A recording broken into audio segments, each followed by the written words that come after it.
This video is sponsored by BuyMode shopping app. BuyMode e-shopping application is one of the best online shopping app now available on Play Store and App Store. Click below link and install application. Thank you. Hello friends, welcome to Suja சமையல். நம்மளுடைய சேனலில் இருந்து skin care ஆயிலான traditional Kerala மஞ்சஸ்தா ஆயிலும் குங்குமாதி தைலமும் ready பண்ணி sales பண்ணிகிட்ருக்கோம். இந்த ஆயிலை வந்துட்டு ஆண்கள் பெண்கள்னு எல்லாருமே யூஸ் பண்ணிக்கலாம். முகத்தில் ஏற்படக்கூடிய கரும்புள்ளி, கருந்திட்டுக்கள், சூரிய ஒளியினால் ஏற்படக்கூடிய கருமை, முகம் வந்துட்டு ரொம்ப வறண்டு போய் பொலிவில்லாமல் இருக்கிறது, முகத்தில் கன்னத்தில் ஏற்படக்கூடிய மங்கு, இது மாதிரி எல்லா பிரச்சனைகளுக்குமே இந்த ஸ்கின் கேர் ஆயிலை நீங்கள் யூஸ் பண்ணிக்கலாம். இந்த மஞ்சிஸ்தா ஆயிலையும் குங்குமாதி தைலத்தையும் முகத்துலையும் கழுத்துலையும் நல்லா அப்ளை பண்ணிவிட்டு நல்லா ஒரு 10 நிமிஷத்துக்கு மசாஜ் பண்ணிவிட்டு 1 மணி நேரம் ஊற வச்சு குளிச்சுட்டு வாங்க. இந்த ஸ்கின் கேர் ஆயில் உங்களுக்கு வேணும்னா ஸ்க்ரீனில் தெரிகிற இந்த நம்பருக்கு வாட்ஸ்அப் பண்ணி டீட்டெயில்ஸ் கேட்டு தெரிஞ்சுக்கோங்க. 30 days வெயிட் லாஸ் சேலஞ்சில் இன்றைக்கி 16வது நாள். இன்றைக்கி மார்னிங் எந்திரிச்ச உடனே எம்டி ஸ்டொமக்கில் வெயிட் பார்த்தேன்.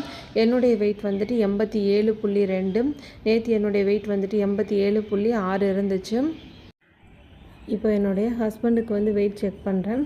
அவருடைய வெயிட் வந்துட்டு 82. கிட்டத்தட்ட நாங்கள் 2 பேருமே ஒரு வாரமாக இதே வெயிட்டில் தான் அப்படியே முன்ன பின்ன அப்படியே போயிட்டே இருக்கோம். நான் அன்றைக்கி தான் சொன்னேன் சீக்கிரமாக ஒரு 85 கீழே வரணும் அப்படின்னு. ஆனால் இந்த வெயிட்டை மெயின்டைன் பண்ணுறதே ரொம்ப கஷ்டமாக இருக்குது.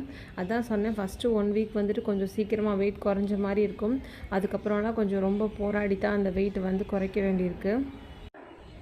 வெயிட் செக் பண்ணதுக்கப்புறமா எந்திரிச்ச உடனே ஒரு 1/2 லிட்டர் வந்து தண்ணி குடிச்சிட்டு 9 மணி போல் ஒரு ஆப்பிள் கட் பண்ணி ஆளுக்கு பாதியாக எடுத்துக்கிட்டோம். அதுக்கப்புறம் இன்றைக்கி வெள்ளரிக்காய் சாலட் செய்யலாம் அப்படின்னு சொல்லிவிட்டு வெள்ளரிக்காவை இந்த மாதிரி நான் ஓரத்தில் கட் பண்ணிவிட்டு தோலெல்லாம் சீவிட்டு எடுத்து வச்சுருக்கேன். நமக்கு சாலட் செய்கிறதுக்கு முளைக்கட்டின பயிறு அப்படின்னு அவசியமே இல்லைங்க. என்ன இருக்கோ அதை வச்சு ரொம்ப சிம்பிளாகவே இந்த சாலட் வந்து செஞ்சிடலாம். இன்றைக்கி என்கிட்ட வீட்டில் வெள்ளரிக்காய், கொஞ்சம் தேங்காய், நிலக்கடலை இதாக இருந்தது. அதனால் இதை யூஸ் பண்ணி செஞ்சிடலாம் அப்படின்னு சொல்லி தான் வெள்ளரிக்காவை இந்த மாதிரி தோல் சீவிட்டு சின்ன சின்னதாக கட் பண்ணி எடுத்து வச்சுருக்கேன். அதுக்கப்புறம் ஒரு பெரிய வெங்காயத்தை இந்த மாதிரி பொடிசாக கட் பண்ணி வச்சுருக்கேன். தேங்காவை வந்துட்டு கொஞ்சம் சீவி எடுத்து வச்சுருக்கேன். நிலக்கடலையை வந்துட்டு கொஞ்சம் தோலெல்லாம் எடுத்துகிட்டு கொஞ்சம் க்ளீன் பண்ணி இது மாதிரி எடுத்து வச்சுருக்கேன். இது கூட வந்துட்டு ஒரு லெமன் எடுத்திருக்கேன். இப்போ இது எல்லாத்தையும் நம்ம மிக்ஸ் பண்ணிக்கலாம். வெள்ளரிக்காய் கூட நீங்கள் கேரட் இருந்ததுன்னா அது கூட சேர்த்துக்கோங்க. இப்போ இந்த வெள்ளரிக்காய், தேங்காய், வெங்காயம் இது எல்லாத்தையும் நான் ஒன்றா போட்டு மிக்ஸ் பண்ணிக்கிறேன்.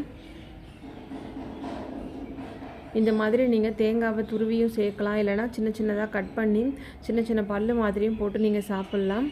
நிலக்கடலை வந்துட்டு இன்றைக்கி நான் 2 பேருக்கு சாலட் செய்கிறேன். ஒரு ஆளுக்கு 50 கிராம்ங்கிற அளவுக்கு 100 கிராம் நிலக்கடலை வந்து இதில் சேர்த்துருக்கேன்.